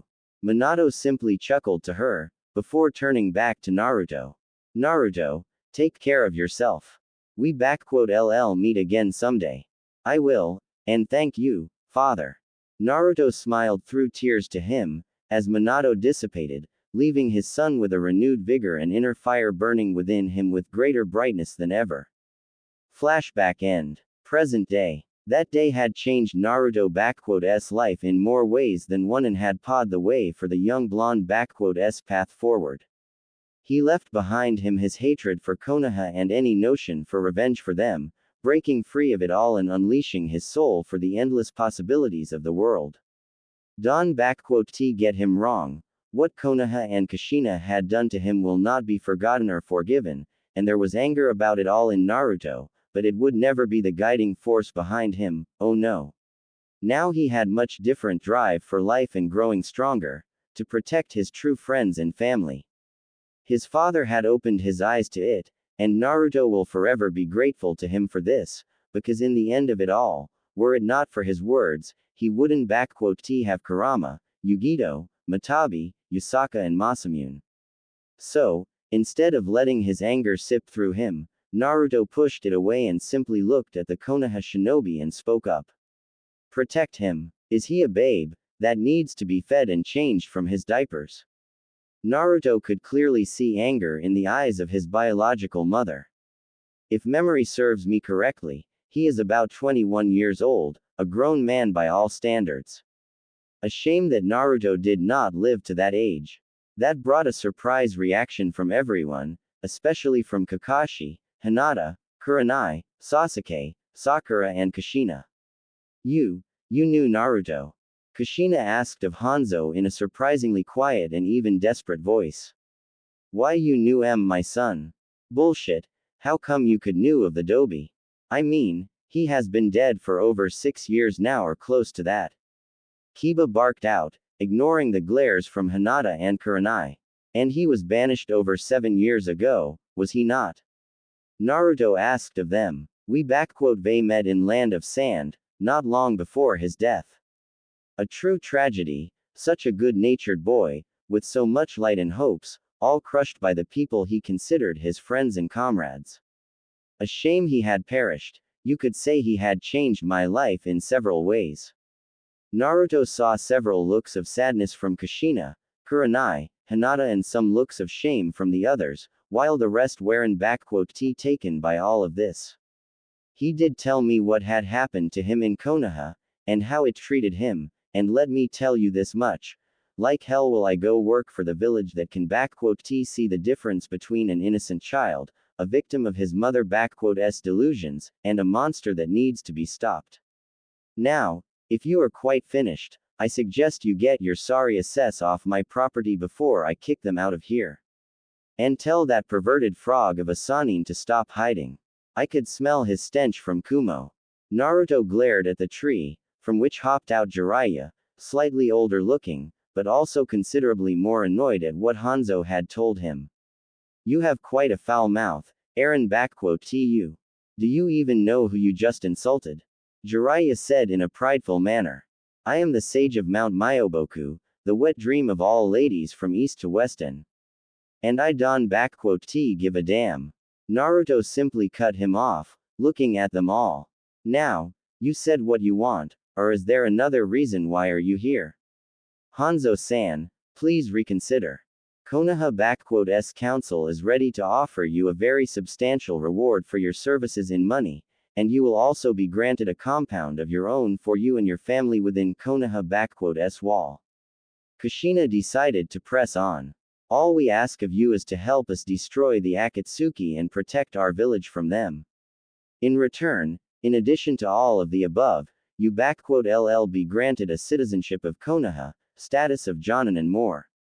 You even be permitted to become a shinobi of Konoha and even be recognized as a head of your own clan, when you decide to establish one. In other words, you want me to come to Konoha and destroy Akatsuki, and in return, I be made into one of your Jonins, with compound and rights of a clan head. Naruto raised an eyebrow at them all, with Kushina and Jiraiya nodding to him.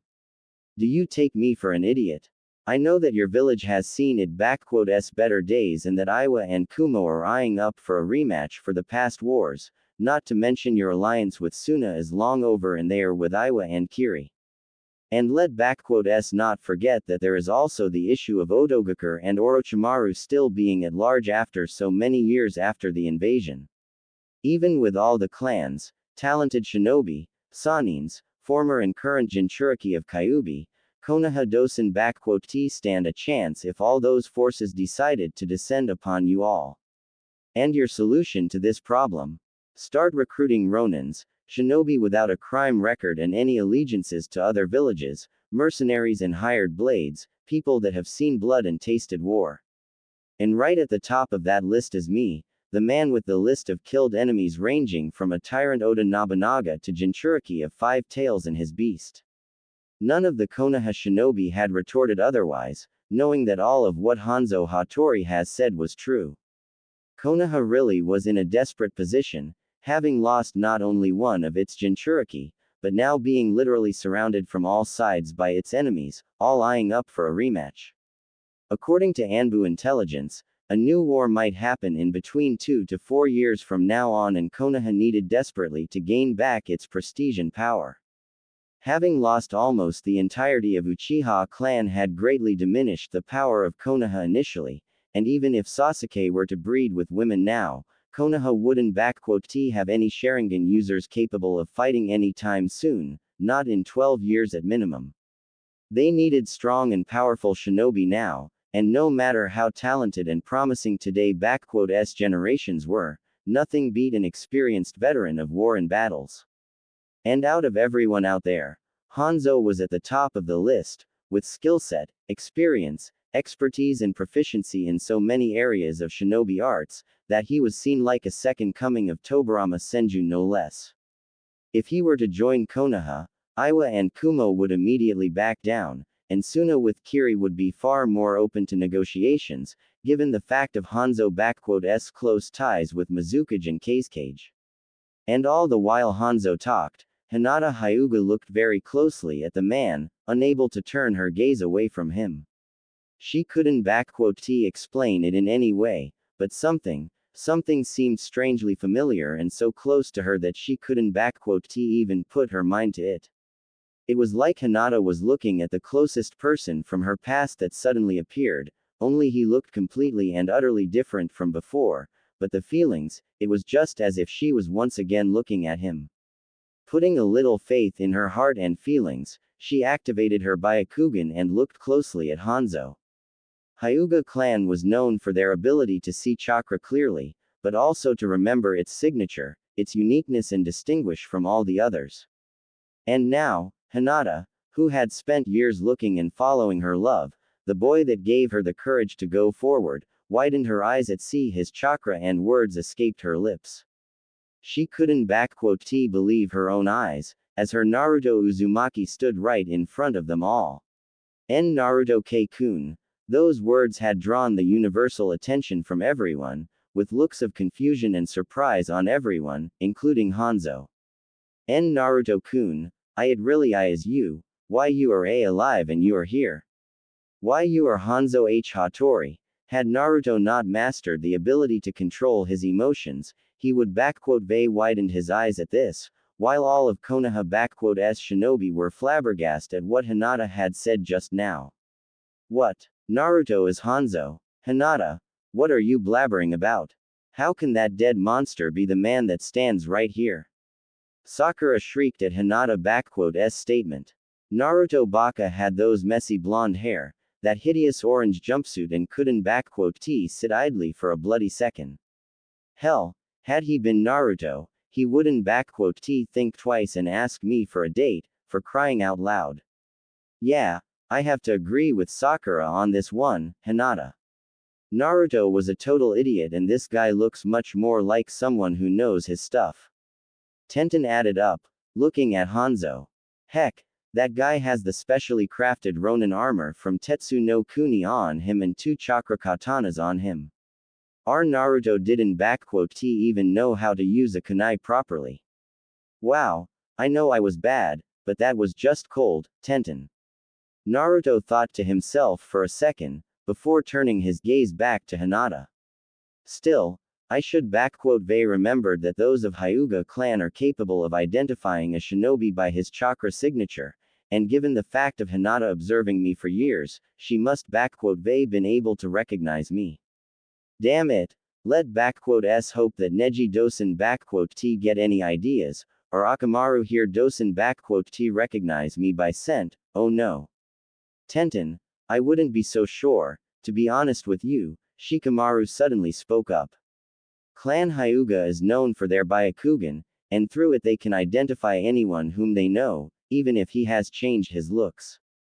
And we all know here that Hinata here has spent a long time looking at Naruto, so. Pardon me, but you do realize that I am still here. Naruto drew back their attention. I don't know what this all about me being your dead friend or something, but here is my final word. Get out of here, or Akatsuki will be the last thing you worrying about here. Hanzo already put his hand upon the blade and everyone got into the fighting position again. And no, please, Naruto-kun, Hinata had tried to plead to him, but she was cut off by him. For the love of, girl, you are mistaken. I am not your. It really is you, Naruto. Suddenly, came the voice of Neji Hyuga, his Byakugan showing fully as he looked at Naruto. Hinata-sama is correct. The man before us is Naruto Uzumaki, not Hanzo Hattori. During the Chunin exams, I have memorized your chakra signature and I could never forget it, so Don_T tried to deny it, Naruto. This statement immediately had brought out a look of shock from everyone, as they all turned to face the man in question. Kurenai, Kushina, Hinata and even Jiraiya with Kakashi were looking at Naruto with hopeful eyes, bordering that of desperation, while Kiba, Sasuke, Rock Lee, Neji, Sakura and Ino had the eyes of dangerous curiosity and disgust. The others simply adopted the look of seriousness and were expecting to see whatever was underneath the face guard. Naruto looked at them with the narrowed eyes for a little bit, before sighing, understanding that they wouldn't get off his if he didn't satisfy their curiosity, and even then they wouldn't stop. But, if they really wanted to proceed down that way, they were welcome to try, considering that he was still legally banished and couldn't return under the threat of death. For once, he was actually glad that Council of Konoha had done as it did.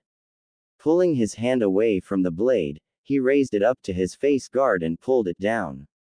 Everyone looked in shock and surprise at seeing the new face of their former comrade and now banished Konoha shinobi.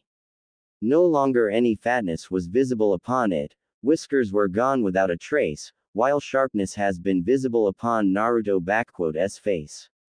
It was no longer the face of an idiotic knuckle-headed blonde Naruto Uzumaki, but a face of a truly grown-up handsome man and a shinobi that could put to shame many. While not verbally, mentally Tenten, Ino and even Sakura had to admit that this new look of Naruto was not just good, but dashing and gorgeous, even if they would never publicly say it. Sasuke, Kiba, Neji, Rock Lee, Sakura and Tenten looked with shock, but also with the immediate scowl, followed by Asuma and Might Guy. The looks of shock and surprise came over faces of Kushina, Jiraiya, Hinata and most prominently, Kurenai, who couldn't even hold back her tears at seeing him. Deciding to finally break the silence, Naruto spoke up. Neji, just for the clarification, Hanzo Hattori is Naruto Uzumaki. I didn't impersonate him, but created him from the scratch, though now I am starting to think I was a bit too good at this. Naruto simply looked at his former comrades, friends and mother with an impassive look.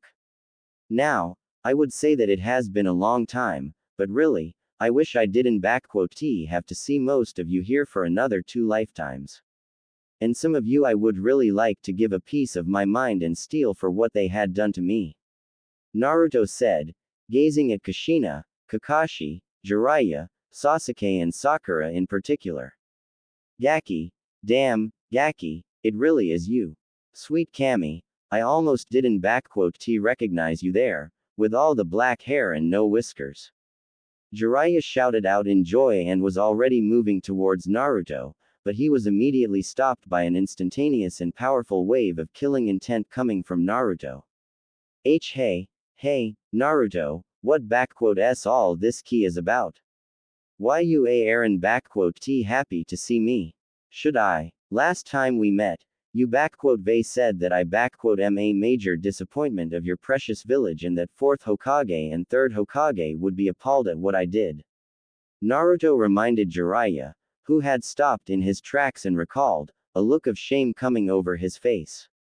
I guess my godfather would know better, considering that he trained the same 4th Hokage, aka Minato Namikaze, my father. Only guess what? My father wasn't disappointed in me, far from it. Why you already know who why your father is? Jiraiya asked of Naruto, with simply scoffed at him. Oh, I know all about him, as well as the woman right in front of me. And don't even get me started on what you and that old bastard of a Hokage have done to me. Naruto narrowed his eyes at Jiraiya, whose eyes widened as he realized what Naruto was talking about. Memory alteration seals, and not just 1 but 3 of them, right upon my mind. Tell me, were you trying to make me a mental retard, or did you just enjoy mind raping me with that old dust bag? Naruto, I it not what why you think I it was, We had no other choice. Kyuubi was starting to influence you and Jiraiya had tried to defend himself. Give me this load of crap. You are a level 8 sealing master, and you knew that my 8 trigram seal was safe and not weakened. You altered my memories not because of Kyuubi, but because it was convenient and handy for both of you, especially considering that I had found out quite a few of your dirty secrets, like one about this woman right here. Naruto looked at Kushina, who looked with desperation at Naruto. So, Kushina Uzumaki, happy to finally see your firstborn son. Any words to share? Not that it would matter in the grand scheme of things. Sochi, please, I know that what I had done was horrible, but please, you have to understand that Kushina had tried to explain herself, but she immediately cut off by Naruto. Believed I was possessed by Kyuubi because of my father s mistake and had to abandon by you, while also becoming a prime target for the entire village to kill. Naruto saw the look of shock and tears upon her. Kushina, you are an Uzumaki and level 10 sealing mistress, not to mention a former Jinchuriki of Kyuubi. For you to distinguish a caged fox from an unleashed one is a matter of simple careful glance, but no, you merely assumed that I was possessed and that was it for you. Do you even know how many times I have been sent to hospital, before I turned 3 years old? I was not just hunted down by villagers, but bloody Genins, Chunins and Jonins, hell 2 of the Jonin here had tried to take my head here, all because of you. Naruto turned his gaze at Might Guy and Asuma Sarutobi. Isn't that right, Guy, Asuma?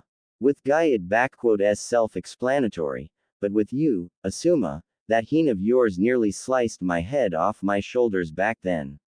I still don't understand what did Kurenai Oni-chan had found in someone like you. Kurenai widened her eyes and her mouth was agape at hearing what she did. Oni-chan, Naruto, oh my little bundle of joy, you remembered. You remember again, wait, Asuma, hunt, heen, slice, Kurenai's joyful thoughts immediately turned to one of murder as she glared at Asuma Sarutobi right there. Asuma, did I hear that right? You had partaken in fox hunts and nearly killed Naruto. Asuma shuddered when he met the murderous gaze of his former girlfriend. I didn't know any better, and I thought that he really was a Kyuubi and, Asuma had tried to defend himself, before realizing something and turning back to Naruto. Wait, how do you remember? When I saw you last, you didn't remember any of it and. Details are not important, but what is important is the fact that you used the girl that had adopted me to get close and claim the prize. I believe your exact words were, not only do I get to avenge our 4th Hokage, but those 15 million ryo will also be mine, so you better stand still so I can slice you clean, demon. Naruto recalled, seeing how Asuma paled instantly at this one, while his former team and some others had the looks of shock and even disgust on them. I may been 4 at the time, but I still recall how that blade had nearly cut off my hand when I tried to reach for a kunai to defend myself. Thank Kami Anko Ne-chan got back from mission early and decided to stop by. So that sy she, Asuma. I ll murder you for what you had done to him. Kurenai was really livid and was quite ready to kill Asuma right at this moment, but she was stopped by Kakashi who stood between them.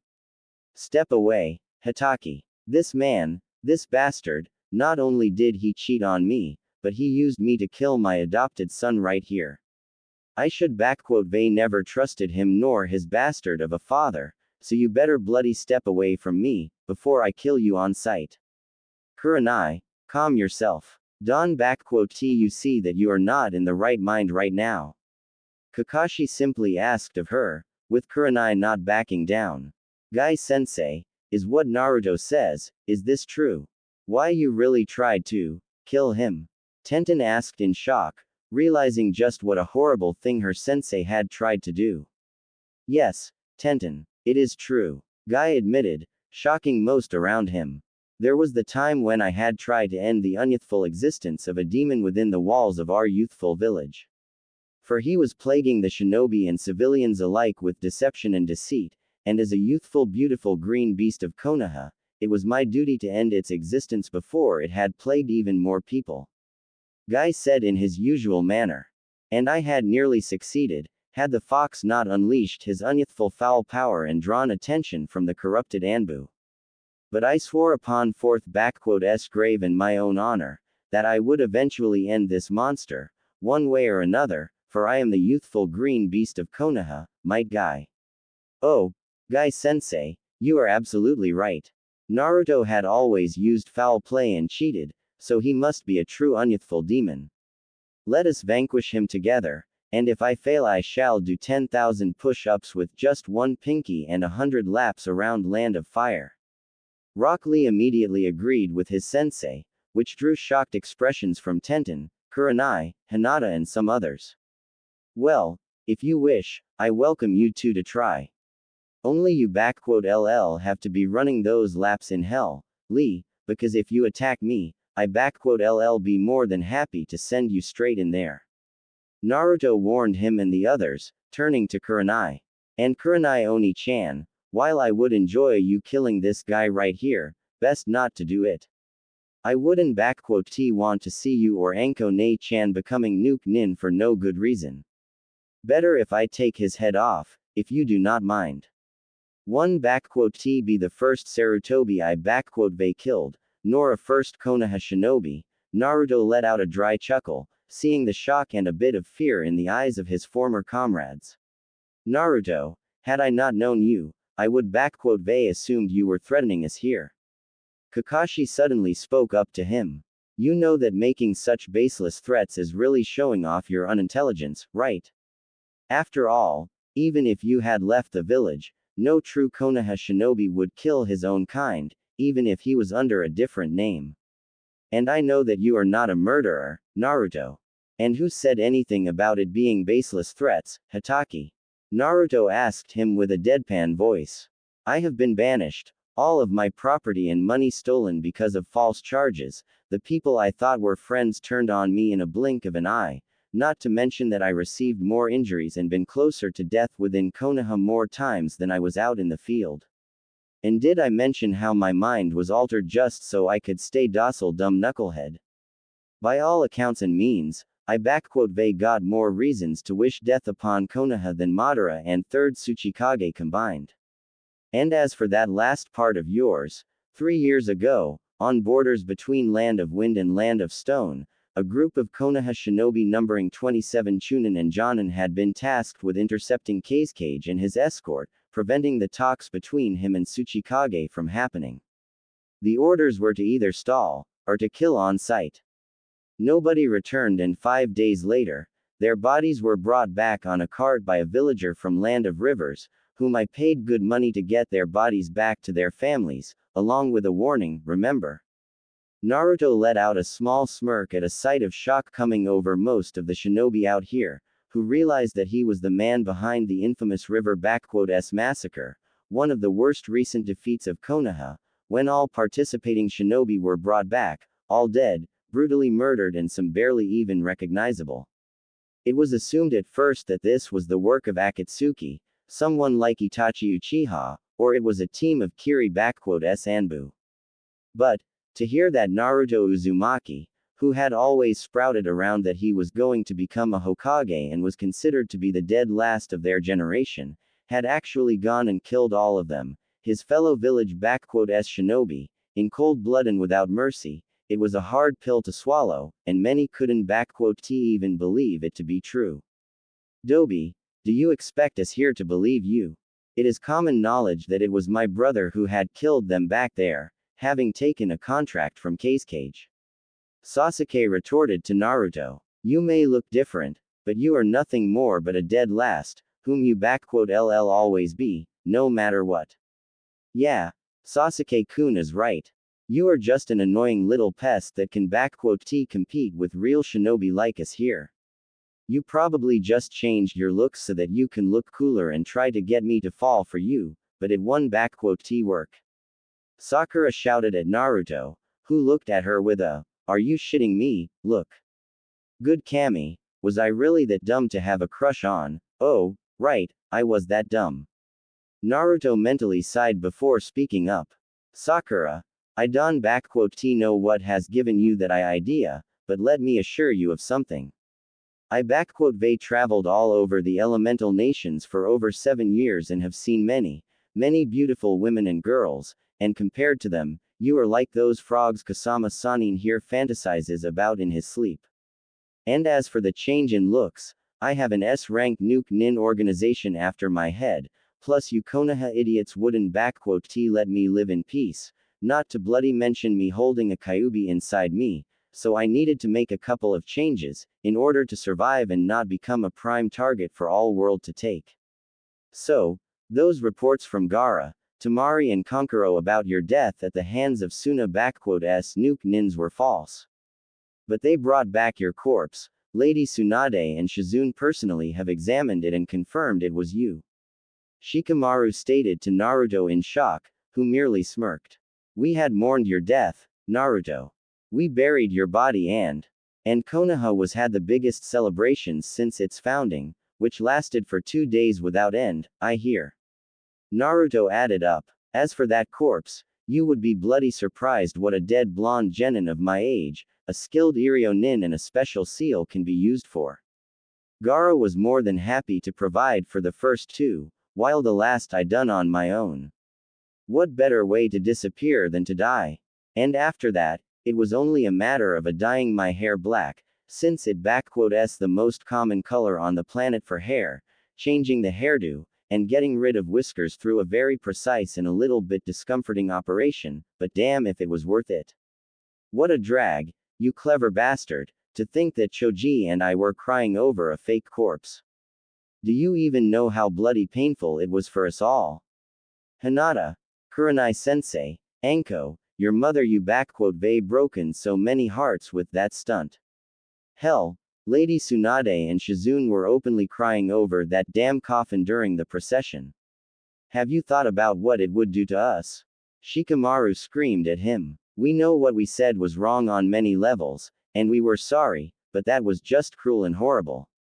Shikamaru, just because you, Choji and some others among you realized what you they done dosen t excuses you, nor grants you forgiveness. Naruto stated coldly. Now, enough about all of this. I am still technically banished from Konoha and can t return, so me going back would be signing up my own death warrant, and according to my punishment, I can t go back under any circumstances, so. Actually, Naruto, the Council of Konoha has withdrawn that punishment from you upon the return of Kushina and Menma back in Konoha, pardoning you of any and all crimes. Jiraiya chimed in, getting a curious eye from Naruto. Now, given the fact of you still being a son of 4th Hokage, a Jinchuriki of Kyuubi, and a citizen of Konoha, there is no way we can let a prodigal boy like you continue to stray away from his home any longer. Plus, if you come back, then maybe Tsunade'll finally forgive me and I can be allowed in Konoha once more. In other words, I am either coming along with you peacefully, or you and this cavalcade of double standards and nut jobs will take me there by force, is that it? Naruto wasn't sugar coating in any way. Well, when you put it like that, I guess none of us here has any other choices. We were ordered by Lady Hokage to get Hanzo Hattori no matter what, and since you're him, there is no way we are coming back without you. Kakashi simply stated lazily to Naruto. But in all seriousness, Naruto, do you really think that you can take us all here down? Can you really bring yourself to strike us, your own mother included? Naruto simply blinked at him before turning to Hinata and Kurenai. Hinata-chan, Kurenai Oni-chan, you two have been there for me when I needed it the most. For that, you have my eternal gratitude. Naruto spoke to the truthfully. Because of that, I ask of you to please walk away from here.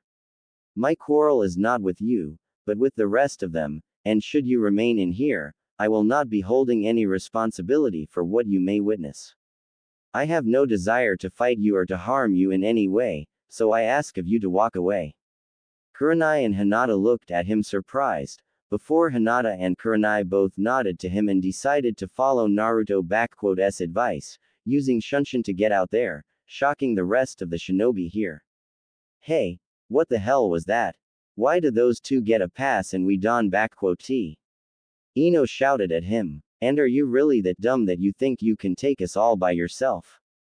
Sasuke-kun and all of us here will tear you a new one in no time. Gaki, you really have done it now, Jiraiya said it simply. Minato, I hope you can forgive this idiot of a son of yours, wherever you are now. Suddenly a large dome appeared right above Naruto, his house and the area surrounding it, not surprising Naruto. Did you think we would let you escape in any way from here? This barrier will not allow anyone to leave this area, no matter how strong, fast or powerful they are. You are now stuck here with us, Naruto. Best if you surrender now, before it becomes ugly. Kusama Sanin, do you think I wasn't counting on this? Naruto asked of him in a dangerously calm way, placing his hand on his left katana and taking out. You think that I am stuck here with you? No, it's a complete opposite. Naruto put S on his face guard and readies his katana. It's you who are stuck here with me. And with a flash of black and red, the battle starts.